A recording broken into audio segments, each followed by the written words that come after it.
नमस्कार दोस्तों, हमारे इस YouTube चैनल पर आपका बहुत बहुत स्वागत है। और आज हम कक्षा 12 के राजस्थान अध्ययन बोर्ड के जो किताबें चलती है उसके महत्वपूर्ण क्वेश्चन हम कर रहे हैं। और ये हमारे आज राजस्थान का तीसरा वीडियो है। तो आप चैनल को सबसे पहले इसको सब्सक्राइब कर दें, उसको लाइक किया करें, क्योंकि चैनल को आप लाइक नहीं करते तो फिर क्या है, पढ़ाने का मज़ा नहीं आता। क्योंकि जब तक आप मोटिवेट नहीं करोगे तो क्या है, एक तरह की मोटिवेट नहीं होते हैं। तो इस वजह से क्या है, लाइक कर दिया करो।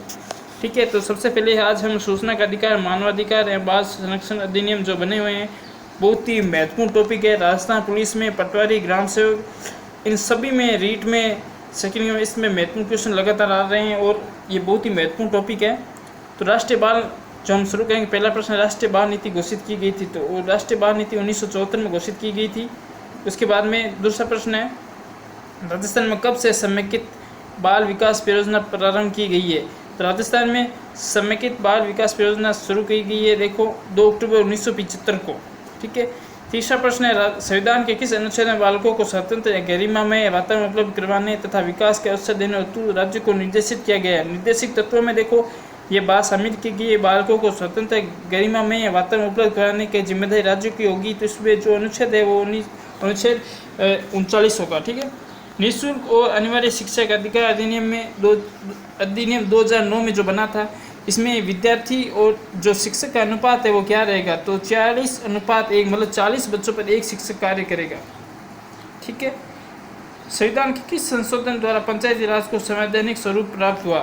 पंचायती राज में देखो संवैधानिक स्वरूप पंचायती राज को जो मिला था वो 73 संशोधन से मिला था, जो 24 अप्रैल 1993 को लागू हुआ था।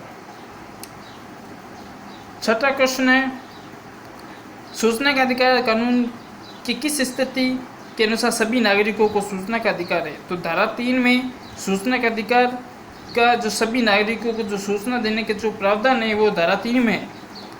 प्रश्न नंबर 7 है, संयुक्त राष्ट्र संघ ने कब मानव अधिकार की सार्वभौमिक घोषणा की। तो 10 दिसंबर 1948 को सार्वभौमिक मानवाधिकार, मतलब सार्वभौमिक इसकी मानवाधिकार की घोषणा कर दी। किसने? संयुक्त राष्ट्र संघ ने। और संयुक्त राष्ट्र संघ की आपको स्थापना पूछे तो 24 अक्टूबर 1945 को हुई थी।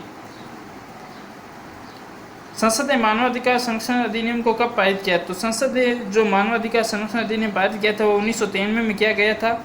और हमारा नेक्स्ट क्वेश्चन है, मानवाधिकार संरक्षण अधिनियम 1993 को किस धारा के अनुसार राज्य मानवाधिकार आयोग का गठन किया गया है। तो इसमें जो धारा होगी धारा 21A। नेक्स्ट प्रश्न है, कन्या भ्रूण हत्या को रोकने के लिए सरकार ने PNDT एक्ट कब बनाया। तो जो एक्ट बनाया गया था वो कब बनाया गया था, तो 1994 में एक्ट बनाया गया था, PNDT एक्ट। बहुत ही महत्वपूर्ण क्वेश्चन है। और अभी तक चैनल को सब्सक्राइब नहीं तो सब्सक्राइब कर दो यारो, और इसको लाइक कर दो। एक लाइक बटन दबाना है आपको, क्या करना है ज़्यादा। सांस्कृतिक राजस्थान, अब देखो संस्कृति में, राजस्थान में जो संस्कृति के जो प्रश्न हैं वो कौन कौन से हैं, और इसमें कला संस्कृति के प्रश्न बहुत ही महत्वपूर्ण है। और लगातार राजस्थान पुलिस में इससे सेम टू सेम क्वेश्चन पड़े। और अभी जो हमारे जो ग्राम विकास अधिकारी का जो एग्जाम हुआ था उसमें से सेम टू सेम क्वेश्चन इस राजस्थान अध्ययन की किताब से हैं। पहला प्रश्न है, तारकसी धातु के बारीक तारों से निर्मित के लिए प्रसिद्ध क्षेत्र कौन सा है। मतलब तारकसी के जो जेवर बनते थे, मतलब वो कहाँ बनते हैं, आज भी वर्तमान प्रसिद्ध है। तो नाथद्वारा, और नाथद्वारा कहाँ पर है, राजसमंद में। ठीक है ना। दूसरा प्रश्न है, झांझरिया और झांझरिया नामक आभूषण पहना जाता है। तो झांझरिया और झांझरिया नामक आभूषण पैरों में पहना जाता है। आपने वो गाना सुना, झांझरिया चल के छलक गई। तो किस वजह से वो इस पैर में वो हम बोलते हैं, पायल बोलते हैं, उसी तरह का एक आभूषण होता है झांझरिया और झांझरिया। ठीक है। तो ये किससे संबंधित है, पैर से संबंधित है। हाथों में पहने जाने वाले आभूषण मोकड़ी किससे निर्मित होता है। तो हाथों में जो मोकड़ी निर्मित जो पहना जाता है वो मोकड़ी जो पहना जाता है वो लाख का बना होता है। लाख एक धातु होती है, उससे क्या है, चूड़ियाँ भी बनती है, और मोकड़ी उसका बना होता है। छिपो का अकोला कहलाता है। छिपो का अकोला किसको कहते हैं, छिपो का अकोला को छिपो का अकोला कहते हैं। ये एक जगह का नाम है। पांचवा प्रश्न है, तंचुक, दुती, गांबा, गद्दर, मरीजाई आदि है। तो ये किसके नाम है, मतलब तंचुक, दुती, गाबा, गद्दर, मरीजाई, ये अंगरक्षी के प्रकार है। अंगरक्षी होती है, जैसे कंधे पे क्या है, हम जैसे कोई तौलिया रखता है, कोई गमछा रखता है, तो वो क्या है, एक अलग अलग नाम है, जो प्रकार है अलग अलग। ठीक है। प्रश्न नंबर 6, अमरशाही, उदयशाही, खंजरशाही, शिवशाही, विजयशाही और शाहजहाँशाही मुख्य प्रकार है। किसके प्रकार हैं? पगड़ी के प्रकार है। अमरशाही की पगड़ी, उदयशाही की पगड़ी। देखो अमरशाही की पगड़ी वैसे देखें तो नागौर की प्रसिद्ध है, पर ये अगर इसमें अगर प्रश्न पूछा तो वो जैसे जोधपुर, ये मारवाड़ का क्षेत्र है, इसमें क्या अमरशाही की पगड़ी प्रसिद्ध है।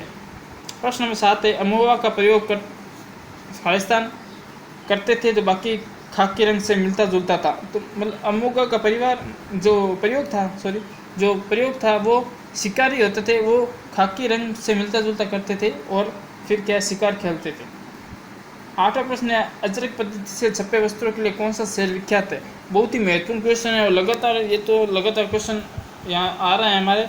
तो इसका जो आंसर हो जाएगा उसका नाम है बाड़मेर। ठीक है, बाड़मेर इसका आंसर हो जाएगा।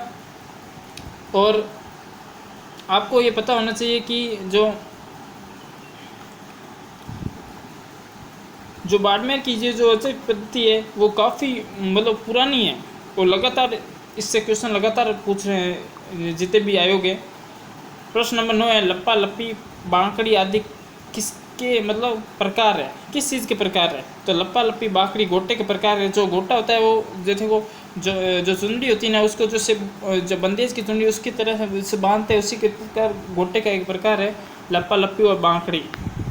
ठीक है, अगला प्रश्न है, गोटा उद्योग का प्रसिद्ध केंद्र कौन सा है? तो गोटा उद्योग का जो प्रसिद्ध जो है वो खंडेला है। खंडेला जो जगह का नाम है वो खंडेला गोटा उद्योग के लिए बहुत ही प्रसिद्ध है। नेक्स्ट प्रश्न है, सरपेच, बालाबंदी, दुगदुगी, पंछेवड़ी, लटकन आदि का प्रयोग होता है किसके लिए किया जाता है? तो ये जो पगड़ी को चमकीला बनाने के लिए सरपेच, बालाबंदी, दुगदुगड़ी, पछेवड़ी, लटकन आदि का प्रयोग किया जाता है। नेक्स्ट प्रश्न है, शेखावटी में अलग अलग रंग के कपड़ों में विविध डिजाइन में काट कर कपड़ों पर सिलाई की जाती है, जिसको क्या कहते हैं? इसको पेच वर्क बोलते हैं। जैसे एक चुंडी होती है उस पर क्या है छोटे छोटे अलग अलग रंग बिरंगे टुकड़े को काट के अलग उसको सिलाई की जाती है, मस्त डिजाइन किया जाता है, उसको क्या बोलते हैं? उसको एक पेच वर्क का कार्य बोलते हैं, बहुत ही प्रसिद्ध है। थमियो थेड़ियो आड़ मूठिया झालरा ठुस्सी आदि आभूषण है। अब ठुस्सी से आपको ध्यान रखना है, गला जो होता है उसके नीचे हम जैसे ये कंठ होता है उसको गोल गोल जो ठुस्सी होती है आपने जैसे मादलिया होता है, जैसे ये मंगलसूत्र होता है, ये सारे क्या है ये गले में पहने जाने वाले आभूषण है। प्रश्न नंबर 14 है, वह कला जिसमें कांच के बीच के सोने का बारीक काम किया जाता है कहलाती है? वह कला जिसमें कांच के बीच सोने का बारीक किया जाता है, जैसे कांच की कोई वस्तु होती है इसमें सोने का बारीक जो काम किया जाता है उसको क्या बोलते हैं? उसको बोलते हैं थेवा कला। प्रश्न नंबर जो 3 है उसका आंसर हो जाएगा। इसी के साथ आपका बहुत बहुत धन्यवाद। जय हिंद, जय भारत।